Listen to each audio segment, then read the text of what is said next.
What is up, everybody? JM Sports Show here on YouTube. We are live here on this Tuesday, May 29th of the year of our Lord 2018. We are, I hope everyone enjoyed the Memorial Day weekend. They celebrated it well and safe and had a good time at beaches, barbecues, wherever you may have been. Or if you're like me, and I went to the beach on Friday, I guess, but I also really enjoyed my weekend and had some time spent with friends and family, and also watched some good sporting events, particularly the NBA playoffs. That's what first comes to mind, and obviously we had 2 Game 7s this past weekend. One, we had the Cavaliers defeat the Boston Celtics, and 2, we had last night, the Golden State Warriors finish off the Houston Rockets. So the Cavs and Warriors will meet once again for the 4th consecutive year in the NBA Finals. And as I'll argue a little bit later on, in just a couple minutes, that's good for the NBA. All right. Now, NHL Stanley Cup Finals have been set up in Vegas and Washington. And Vegas took Game 1 by a score of 6-4 in a back-and-forth affair yesterday.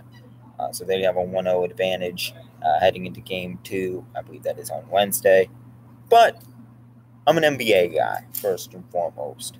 NBA, NFL, MLB. I never really was a huge fan of hockey. I do talk about it because we are in the playoffs, and I think the playoffs are the most entertaining time.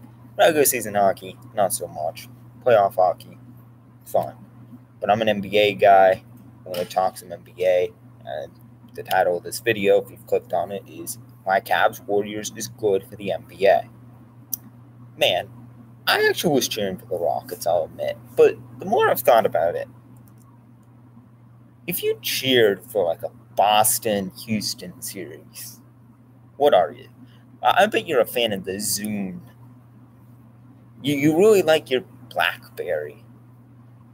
Well, I'm sorry, most people like the iPhone, maybe the Galaxy now. But most people like to see greatness. But that's all right. If you wanted Boston versus Houston, you wanted a team that went 0 for 27 from 3 at one point. You wanted a team whose best player 2 years ago was worried about his prom date. Yeah, not me. Yeah, I'm happy we got Cavs Warriors. I was a little bit like, maybe it would be boring.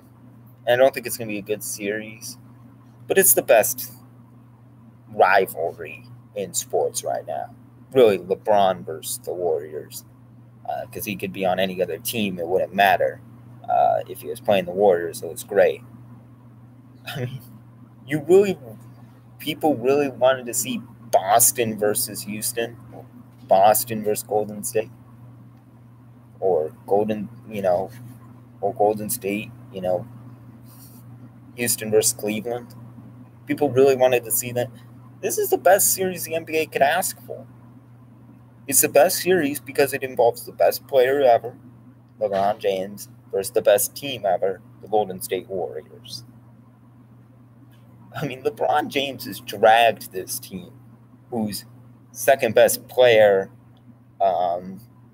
is a disappointment, would probably be the 7th man on a lot of these other teams, Kevin Love, whose point guard might be the 3rd point guard for the Celtics with Kyrie. He's the 2nd point guard behind Tatum, George Hill. We're really having this debate that the best series would have been Cavs, anything but Cavs Warriors. Cavs Warriors is the best series, ladies and gentlemen.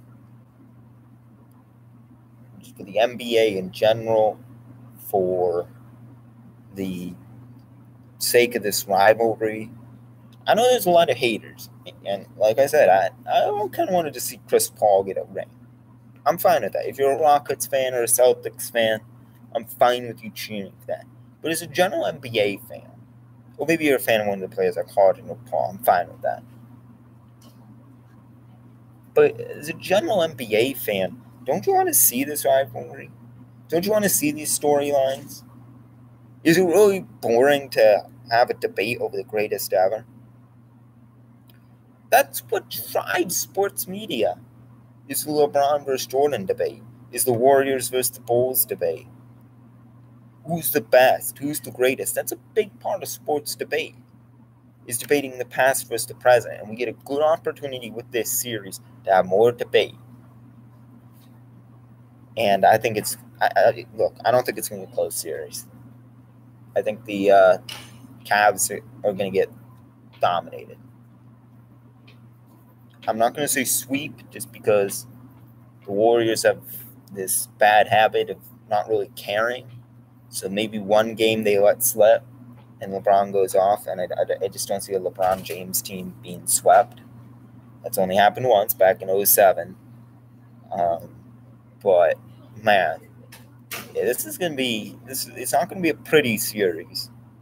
But just for the sake of this rivalry, it's the best series. Oh, but it was so predictable. Cavs, Warriors, everyone predicted it. Yeah. The movie Titanic is predictable. It's still one of the best ever. There's a lot of movies, TV shows that are predictable. They're still good. WWE is super popular. It's scripted. It's staged.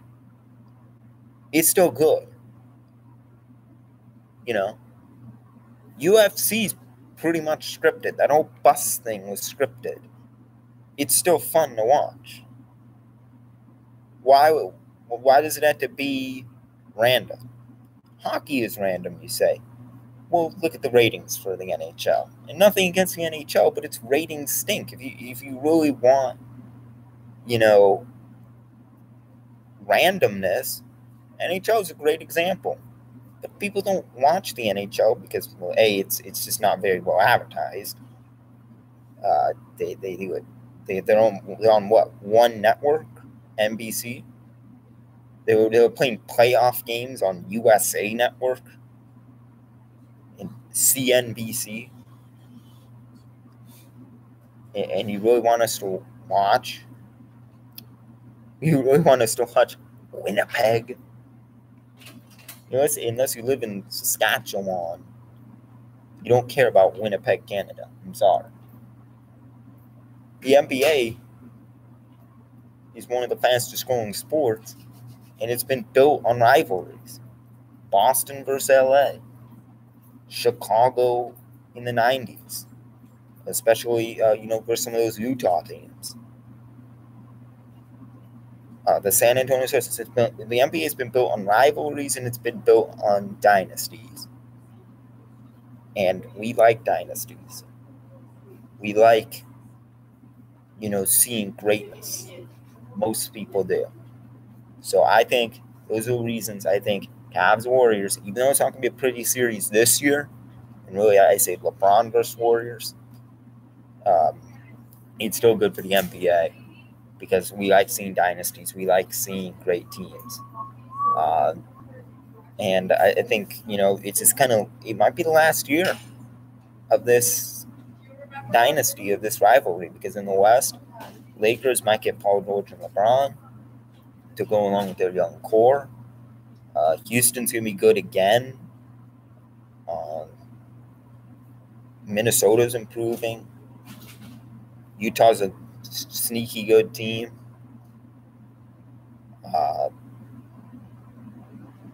Phoenix is a couple years away, potentially. They just need to keep developing. There's a lot going on. And in the East, you have Philly, and you have Boston knocking on the door for Cleveland, and maybe even Philly will get LeBron in the offseason. So, Cavs Warriors is good for the NBA. All right, everyone. Thank you so much for watching. Subscribe to my YouTube channel right here. Follow me on Twitter at jmoney18c. And I'll see you guys next time. Thank you.